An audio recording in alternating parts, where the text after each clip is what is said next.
दोस्तों, कहा जाता है पितृपक्ष की कथा सुनने मात्र से पितरों को मुक्ति मिल जाती है और मोक्ष की प्राप्ति होती है। तो दोस्तों, कथा शुरू करने से पहले आप लोग चैनल पर नए हैं तो चैनल को सब्सक्राइब कर लें। तो चलिए कथा शुरू करते हैं। पितृपक्ष की पौराणिक कथा के अनुसार जोगे तथा भोगे दो भाई थे।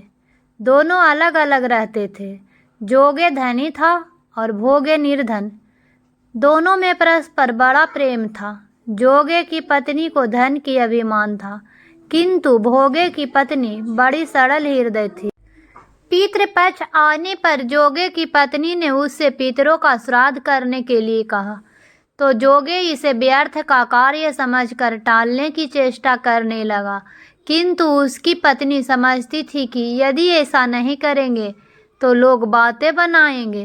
फिर उसे अपने मायके वालों को दावत पर बुलाने और अपनी शान दिखाने का यह उचित अवसर लगा। अतः वह बोली, आप शायद मेरे परेशानी की वजह से ऐसा कह रहे हैं, किंतु इसमें मुझे कोई परेशानी नहीं होगी। मैं भोगे की पत्नी को बुला लूँगी, दोनों मिलकर सारा काम कर लेंगे। फिर उसने जोगे को अपने पीहर न्योता देने के लिए भेज दिया। दूसरे दिन उसके बुलाने पर भोगे की पत्नी सुबह सवेरे आकर काम में जुट गई। उसने रसोई तैयार की, अनेक पकवान बनाए, फिर सभी काम निपटाकर अपने घर आ गई।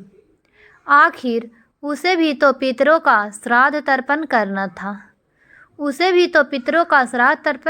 था। इस अवसर पर न जोगे की पत्नी ने उसे रोका न वह रुकी। शीघ्र ही दोपहर हो गई। पितर भूमि पर उतरे।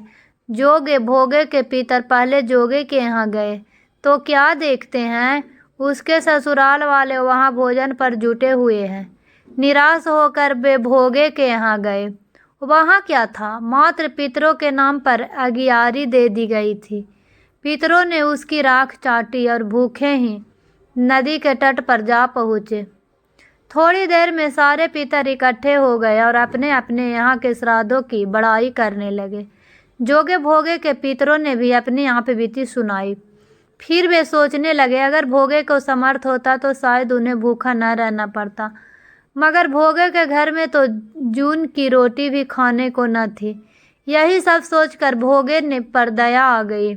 अचानक वे नाच नाच कर गाने लगे, भोगे के घर धन हो जाए, भोगे के घर धन हो जाए, भोगे के घर धन हो जाए। सांझ होने को हुई। भोगे के बच्चे को कुछ भी खाने को नहीं मिला था। उन्होंने माँ से कहा, भूख लगी है माँ।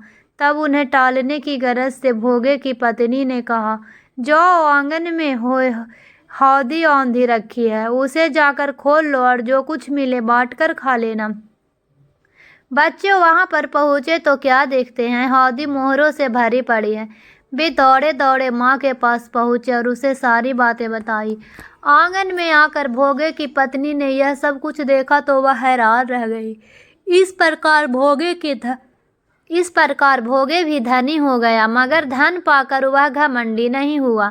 दूसरे साल का पितृपक्ष आया। श्राद्ध के दिन भोगे की स्त्री ने 56 प्रकार के व्यंजन बनाए। ब्राह्मणों को बुलाकर श्राद्ध किया, भोजन कराया, दक्षिणा दी।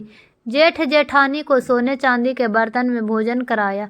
इससे पितर बड़े प्रसन्न और तृप्त हो गए और उन्हें आशीर्वाद दिए। तो दोस्तों, पितृपक्ष की कथा कैसी लगी? अच्छी लगी तो दोस्तों में शेयर करें और वीडियो को लाइक